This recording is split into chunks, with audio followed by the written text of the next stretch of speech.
রমজানের যদি অন্য কোনো কিছু আপনি রমজান পরবর্তী সময়ে ধরে রাখতে নাও পারেন, আমি 4টি বিষয়ের কথা বলবো যেগুলো রমজানে হয়তো কম বেশি আপনি করেছেন আল্লাহর তৌফিকে।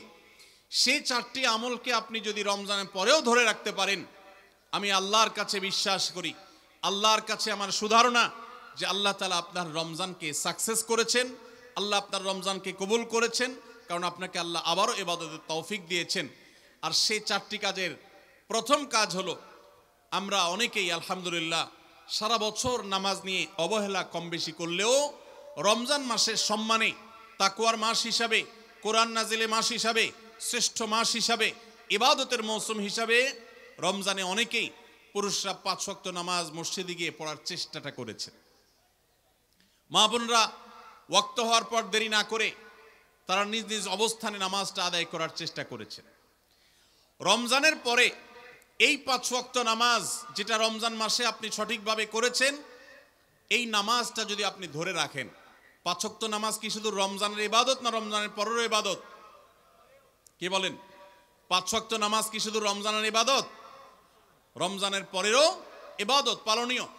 অতএব 5 ওয়াক্ত নামাজ যদি আপনি রমজানের পরে ধরে রাখতে পারেন, আপনার জান জীবন যেতে পারে, অনেক লস হয়ে যেতে পারে, কিন্তু ওয়াক্ত চলে যাবে আর আপনি নামাজ পড়বেন না। ইমানদারের দ্বারা এটা কল্পনাও করা যায় না, কোনো মুসলমানের জন্য এটা কল্পনা করা যায় না যে তিনি নামাজের ওয়াক্ত চলে যাবেন আর অবলীলায় তিনি অন্য কোনো কাজে ব্যস্ত থাকবেন, অসম্ভব। এর সাথে ইমানের সাংঘর্ষিকতা এই লেভেলের যে ওমর ইবনুল খাত্তাব রাদিয়াল্লাহু তাআলা বলেছেন, লা হাজ্জা ফিল ইসলামি লিমান তারাকাস সালাহ, যে ব্যক্তি ইচ্ছাকৃতভাবে নামাজ ছেড়ে দেয়, নামাজ ত্যাগ করে, অন্য কাজে মগ্ন থাকে, ওয়াক্ত চলে যায়, ইসলামে তার কোনো হিস্সা নাই, কোনো অংশ নাই, কোনো ভাগ নাই, সে নিজেকে মুসলিম দাবি করবার কোনো নৈতিক অধিকার নাই যে নামাজ ইচ্ছাকৃত পড়ে না, ত্যাগ করে। রমজান মাসের 5 ওয়াক্ত নামাজটা যদি আপনি সারা বছর ধরতে পারেন, এটাকে যদি আঁকড়ে ধরতে পারেন এবং ধরে রাখতে পারেন, তাহলে আপনি একটি আমলে সাকসেস।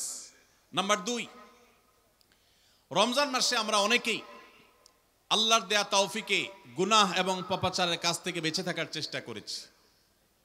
চোখের জিনা, কানের গুনাহ, হাত দ্বারা কৃত অপরাধ, নানাবিধ অপরাধ থেকে আমরা বেঁচে থাকার চেষ্টা করেছি। আল্লাহ তৌফিক দিয়েছেন। কেন? কারণ রমজান মাস তাকওয়ার মাস, গুনাহ ছাড়ার মাস, সেজন্য আমরা গুনাহ ছাড়ার চেষ্টা করেছি। এই যে রমজান মাসে আমরা পাপাচারের কাজ বর্জন করে থাকার চেষ্টা করেছি, রমজানের পরেও যদি এই চেষ্টাটাকে অব্যাহত রাখতে পারি, এটাকে যদি আমরা ধরে রাখতে পারি, ইনশাআল্লাহ আমার রমজান সাধনা সার্থক হয়েছে, আমার রমজানের ইবাদত কবুল হয়েছে আল্লাহর কাছে। এটা বুঝার সবচেয়ে বড় আলামত হলো রমজানের পরেও আপনি আমল ইবাদতের পাশাপাশি গুনাহগুলো থেকে বেঁচে থাকার চেষ্টা করছেন। আপনি কোনো পাপের কাজ করতে যাচ্ছেন, মোবাইলে কোনো হারাম ভিডিও দেখতে যাচ্ছেন, হারাম কোনো বিষয় আপনি লিপ্ত হতে যাচ্ছেন, সাথে সাথে আপনার যদি আল্লাহর কথা স্মরণ হয় আর আপনি ওই হারাম থেকে নিজেকে বাঁচিয়ে রাখতে পারেন, তাহলে আপনার রমজান সাধনা সার্থক। আপনি আর কিছু না পারেন, রমজানের এই 2টি কাজ, প্রথমত 5 ওয়াক্ত নামাজ, দ্বিতীয়ত হলো যেই কোনো পাপাচার থেকে বেঁচে থাকা, এই 2টা যদি করতে পারেন তাহলে অনেকাংশেই আপনার রমজান সফল এবং সার্থক ইনশাআল্লাহ। প্রিয় ভাইরা আমার, আল্লাহ যেখানে বলেই দিয়েছেন ইন্নামা ইয়াতাকাব্বারুল্লাহু মিনাল মুত্তাকিন, আল্লাহ শুধু মুত্তাকিদেরটাই কবুল করেন। মুত্তাকি না হয়ে আল্লাহর কাছে কিছু উপস্থাপন করলে, পেশ করলে, দান দক্ষিণা করলে, কোরবানি করলে, নেক আমল করলে আল্লাহ সেটা কবুল করেন না, মুত্তাকিদেরটাই কবুল করেন। অতএব আপনি মুত্তাকি কিনা তার পরিচয় হবে, তার প্রমাণ হবে আপনি পাপাচার থেকে বাঁচার জন্য সংগ্রাম করছেন কিনা। আপনি যদি গুনাহ থেকে বাঁচার জন্য সংগ্রাম করেন, চেষ্টা করেন, সাধনা করেন, পরিশ্রম করেন, নিয়ত করেন, ইচ্ছা করেন এবং এর জন্য আপনি পদক্ষেপ গ্রহণ করেন, তাহলে তার মানে হলো আপনি মুত্তাকি। যত বেশি গুনাহ থেকে বাঁচার চেষ্টা করতে পেরেছেন তত বড় মাপের মুত্তাকি, আর যত বড় মাপের মুত্তাকি রমজানের ইবাদত তত বেশি আল্লাহর কাছে কবুল হয়েছে, সেই ধারণা আল্লাহর কাছে আমরা পোষণ করতে পারি ইনশাআল্লাহ। প্রিয় ভাইরা আমার, একজন সাহাবী নবী করিম সাল্লাল্লাহু আলাইহি সাল্লামকে জিজ্ঞাসা করেছেন, হে আল্লাহর রাসূল, কিভাবে আমি সবচেয়ে বড় ইবাদত গুজার হব, সবচেয়ে বড় আমলকারী কিভাবে হতে পারি? আমাদের কাছে বহু মানুষ কাগজ লিখে পাঠান, চিরকুট লিখে দেন যে হুজুর কোন আমলটা করলে বেশি সওয়াব হবে, আল্লাহ বেশি সন্তুষ্ট হবেন, আল্লাহর ইবাদত বেশি হবে কোন আমলটা করলে।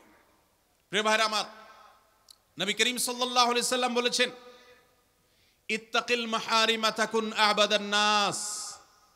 তুমি হারাম কাজ থেকে বেঁচে থাকো, অবৈধ কাজ থেকে নিজেকে বিরত রাখো, গুনাহের ধারে কাছেও যেও না, পাপাচারের পথ মারিও না।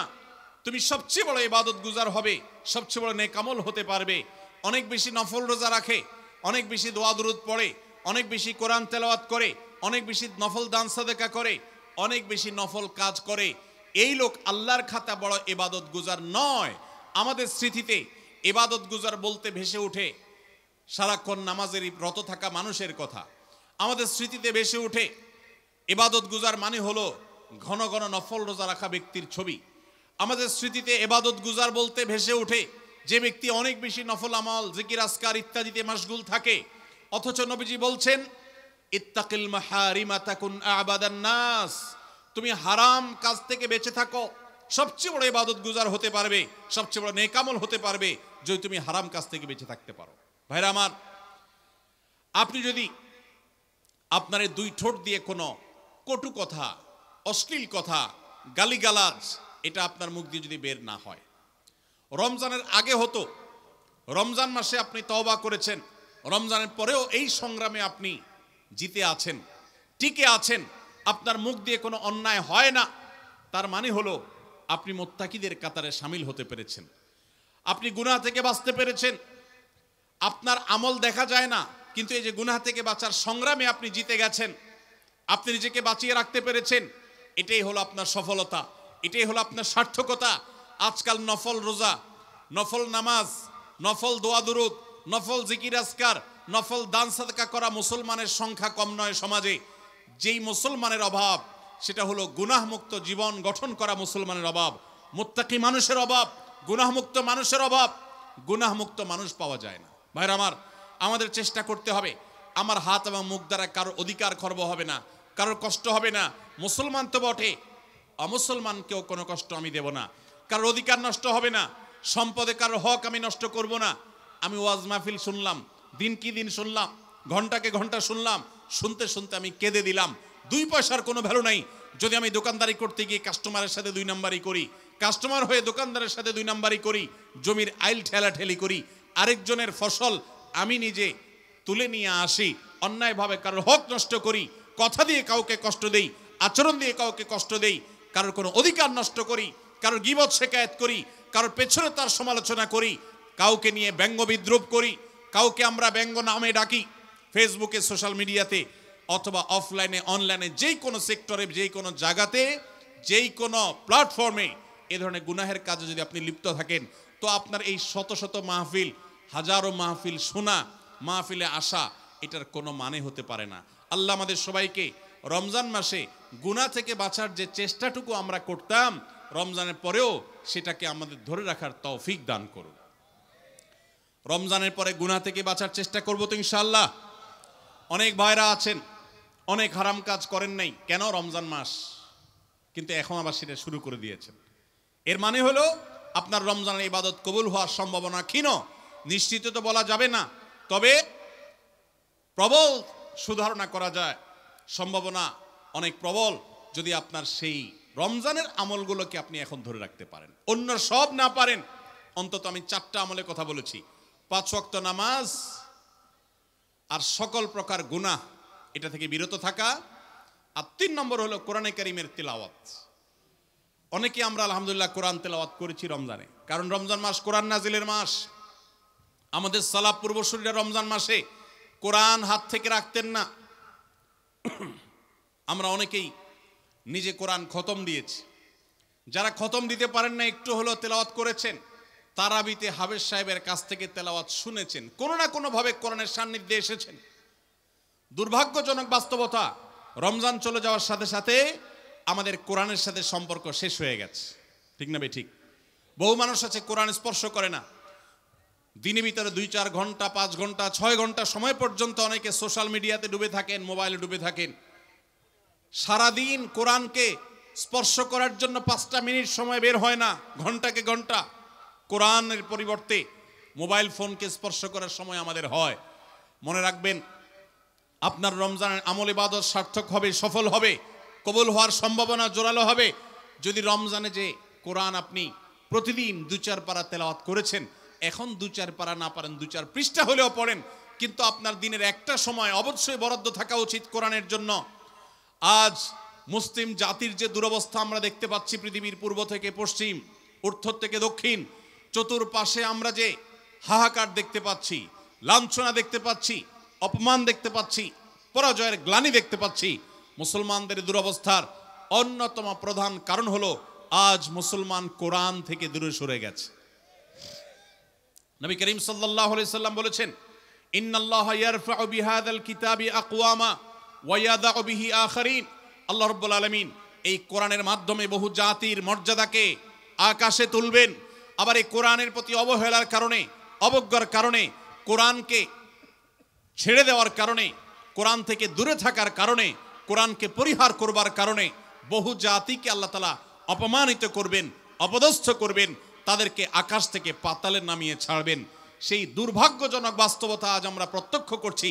মুসলমানের ঘরে কোরআন পড়ার কোনো অভ্যাস নেই, কোরআনের চর্চা নেই, কোরআনের আলোচনা নেই, কোরআনের আলোকে জীবন গড়বার কোনো পরিকল্পনা আমাদের মধ্যে নেই। এজন্য ভাইরা, রমজান মাসে যে কোরআনের সান্নিধ্যে আমরা ছিলাম, রমজানের পরে অল্প অল্প করে হোক প্রতিদিন আপনি কোরআন তেলাওয়ার চেষ্টা করেন। 1 পৃষ্ঠা 2 পৃষ্ঠা হলে তেলাওয়াত করার চেষ্টা করেন, অর্থসহ বুঝে পড়ার চেষ্টা করেন। এটা যদি করতে পারেন আপনার রমজান সাধনা সার্থক ইনশাআল্লাহ। চেষ্টা করব তো কোরআন তেলাওয়াত করার। আল্লাহ রাব্বুল আলামিন এই কোরআনকে এমন এক গাইড বুক করেছেন। সবচেয়ে বড় মিরাকল হলো কোরআনকে যে যত বেশি আঁকড়ে ধরতে পারবে, দুনিয়াতে আল্লাহ তাআলা তাকে তত বেশি সম্মানিত করবেন। ইসলামের ইতিহাসের সোনালী যুগের যারা স্বর্ণ মানব ছিলেন, সেই খুলাফায়ে রাশেদা, তাদের পরবর্তী যুগের যে সোনালী ইতিহাস ছিল, যখন বিশ্ব মুসলমানের পদতলে ছিল, মুসলমান যখন বিশ্বের সুপার পাওয়ার ছিল, গোটা বিশ্বে মানবতা তার সর্বোচ্চ শিখরে যখন আসীন হতে পেরেছে, মানবতা সবচেয়ে বেশি যখন প্রতিষ্ঠিত হয়েছে, যখন মুসলিম নয় শুধু অমুসলিমরাও সবচেয়ে সুখে শান্তিতে পৃথিবীতে বসবাস করতে পেরেছে, কারণ অধিকার খর্ব করা হয় নাই, অধিকার আদায়ের মতো আজকের পৃথিবীতে যে নাটক চলমান আছে সে নাটক তখন হয়নি। সেই সোনালী অতীত মুসলমানদের যে ছিল, তখনকার মুসলমানরা কোরআনকে তারা আঁকড়ে ধরেছিল, কোরআনকে তারা মাথায় রেখেছিল, কোরআনকে তারা জীবনে ধারণ করেছিল, কোরআনকে তারা সবসময় স্মরণ করেছে, বরণ করেছে, গ্রহণ করেছে, কোরআন দিয়ে নিজের জীবনকে সাজিয়েছে, তার সুফল তারা পেয়েছে। আজ কোরআন আমাদের কাছে অবহেলিত, কোরআন আমাদের কাছে আজ সবচেয়ে বেশি পরিত্যক্ত। যেই গ্রন্থ বছরে আমরা রমজান মাস ছাড়া অনেকে উল্টায় দেখি না, পাঠ করি না। মোবাইলে আমার বহু অ্যাপ আছে, সাথে কোরআনের অ্যাপও আছে। আমি সোশ্যাল মিডিয়ার অ্যাপগুলো দিনের ভিতরে 50, 60, 70, 80, 100 বার ওপেন করলেও কোরআনের অ্যাপটা দিনে একবার ওপেন করা হয় না। কোরআনের জন্য কোনো সময় আমার বরাদ্দ নাই। আমাদের বাসা বাড়িতে অনেক কিছু চলে, কোরআন তেলাওয়াত চলে না। বহু কিছু নিয়ে আড্ডা হয়, কোরআন নিয়ে পাঠচক্র হয় না, গ্রুপ ডিসকাশন হয় না, আলোচনা পর্যালোচনা হয় না। এইরকম পরিবার আজ ঘরে ঘরে, প্রত্যেকটা জায়গায় জায়গায়। আর এই কারণে আজ আমাদের দুরবস্থা আমরা দেখতে পাচ্ছি পৃথিবীর চতুর্প্রান্তে রয়েছে। আল্লাহ তাআলা আমাদের সবাইকে কোরআনকে সারা জীবনের জন্য আমাদের সাথী করার তৌফিক দান করুন। কোরআন নিয়মিত পড়বেন তো ইনশাআল্লাহ, প্রতিদিন পড়বেন তো ইনশাআল্লাহ। আল্লাহ আমাদের সবাইকে প্রতিদিন কোরআন তেলাওয়াতের তৌফিক দান করুন, কোরআন বুঝে পড়ার তৌফিক দান করুন, কোরআনের আলো থেকে আলো গ্রহণ করবার তৌফিক দান করুন, সমাজ এবং রাষ্ট্রকে কোরআন দিয়ে সাজাবার তৌফিক দান করুন। বলুন আমিন। নাম্বার 4, শেষ পয়েন্ট। রমজান উপলক্ষে আমরা অনেকেই ভোর রাতে সাহরি খেতে উঠে আল্লাহর কাছে কম বেশি দোয়া করার চেষ্টা করেছি, 2-4 রাকাত তাহাজ্জুদ নামাজ পড়ার চেষ্টা করেছি, ঠিক না? ঠিক। ইফতার সামনে নিয়ে অনেকে দোয়া করেছেন। রমজান মাসে রোজাদারের দোয়া কবুল হয় দিনের বেলায়, অনেকে দোয়া করেছেন। রমজান শেষ, তাহাজ্জুদ পড়া তো ভোর রাতে উঠে দূরের কথা, অনেকের ফজর নামাজ পড়াটাই কঠিন হয়ে গেছে, ঠিক না? ঠিক। আজ রমজানের পরে রমজানের সেই আমলের ধারাবাহিকতা, অর্থাৎ ভোর রাতে তাহাজ্জুদের নামাজ পড়ার যদি কেউ অভ্যাস ধরে রাখতে পারেন, এটা হবে সবচেয়ে বড় অর্জন। এটা যদি না পারেন অন্তত ফজরের নামাজ, 5 ওয়াক্ত নামাজ তো পড়বেনই, ফজর নামাজ স্পেশালি জামাত যাতে কোনোভাবে মিস না হয়। আর দিন এবং রাত 24 ঘন্টার কোনো একটা সময় আল্লাহর কাছে দুহাত তুলে দোয়া করার অভ্যাস গড়ে তুলবেন। চেষ্টা করবেন তো ইনশাআল্লাহ। কয়েকটা সময়ের দোয়া আল্লাহর কাছে করলে সেটা বিফলে যায় না। এর ভিতরে একটা হলো ভোর রাতের দোয়া, আরেকটা হলো 5 ওয়াক্ত নামাজের পরের দোয়া, আরেকটা দোয়া কবুলের সময় আছে শুক্রবারে। কোন সময় হাদিস এটা ফিক্স করা হয় নাই, তবে হাদিস বিশ্লেষকগণ অনেকেই বলেছেন সেই সময়টা হলো জুমার দিন আসরের পরের সময়। জুমার দিন আসরের পরে সূর্য ডুবার আগ পর্যন্ত আল্লাহর কাছে যদি দোয়ায় মাশগুল থাকেন, বাসা বাড়িতে আছেন, কর্মস্থলে আছেন, রাস্তাঘাটে আছেন, যেখানে যে অবস্থায় আছেন, জুমার দিন শুক্রবার বাদ আসর সূর্য ডুবার আগ পর্যন্ত দোয়া কবুলের মোক্ষম একটা সময়, অসাধ্য সাধন করবার সময়, একেবারে অসম্ভবকে সম্ভব করার সময়, আল্লাহর কাছ থেকে সবকিছু নিজের করার সময়। এই জন্য এই সময়গুলো আমরা মিস করব না। তো রমজান মাসের দোয়ার অভ্যাসটা যদি রমজানের পরে আপনি ধরে রাখতে পারেন, ব্যাস এনাফ। 5 ওয়াক্ত নামাজ, সকল প্রকার হারাম পাপাচার বর্জন, কোরআনে কারীমের তেলাওয়াত অল্প অল্প করে হলেও প্রতিদিন একটা সময় ফিক্স করে যে এই সময় কোরআন তেলাওয়াত ছাড়া কিছু করব না। ঘুম থেকে উঠে প্রথম কাজ হবে ওযু করে আমি কোরআন তেলাওয়াত করব, ফজর নামাজের পরে একটু পড়ব। আর 4 নম্বর হলো দিন এবং রাতের কোন একটা সময় আল্লাহর কাছে দোয়া করার অভ্যাস করব। অনেক লোক আছি আমরা যে 24 ঘন্টার ভিতরে সপ্তাহকে সপ্তাহ, মাসকে মাস চলে যায়। অনেক নিয়মিত নামাজি মানুষ আছেন, অনেক দাড়িওয়ালা মানুষ আছেন, এমনকি অনেক মাদ্রাসার ছাত্র, এমনকি আলেমও আছেন। মাসকে মাস চলে যায়, আল্লাহর কাছে হাত তুলে একটু চোখের পানি ফেলে শেষ কবে দোয়া করেছি বলতে পারবো না। এর চাইতে বড় হতভাগা আর কেউ হতে পারে না। এই জন্য রমজান মাসের দোয়ার আমলটা, রমজানে হয়তো আপনি দিনে 4 বার 5 বার করেছেন, রমজানের পরে একবার করেন। রমজানে হয়তো 10 মিনিট 15 মিনিট 20 মিনিট ধরে দোয়া করেছেন, রমজানের পরে অন্তত 2 মিনিট ধরে দোয়া করেন। এই 4টা কাজ, 5 ওয়াক্ত নামাজ, সকল পাপাচার বর্জন, কোরআনে কারীমের তিলাওয়াত, আর দিন এবং রাতের কোন একটা সময় আল্লাহর কাছে দোয়ায় মাশগুল হওয়া, এই 4টা কাজ রমজানের, এগুলো যদি আপনি ধরে রাখতে পারেন তো ইনশাআল্লাহ আপনার রমজান সাধনা, আপনার রমজানের ইবাদত বন্দেগী আল্লাহর কাছে কবুল হয়েছে। আল্লাহ আপনাকে মুত্তাকি হওয়ার তৌফিক দিয়েছেন, মুত্তাকিদেরটাই আল্লাহ কবুল করেন। অতএব আপনার রমজানের ইবাদত এবং সাধনা কবুল হয়েছে, সার্থক হয়েছে, সেই সুধারণা আপনি পোষণ করতে পারেন। সবাই চেষ্টা করবো তো ইনশাআল্লাহ। আল্লাহ আমাদের সবাইকে সেই তৌফিক দান করুন।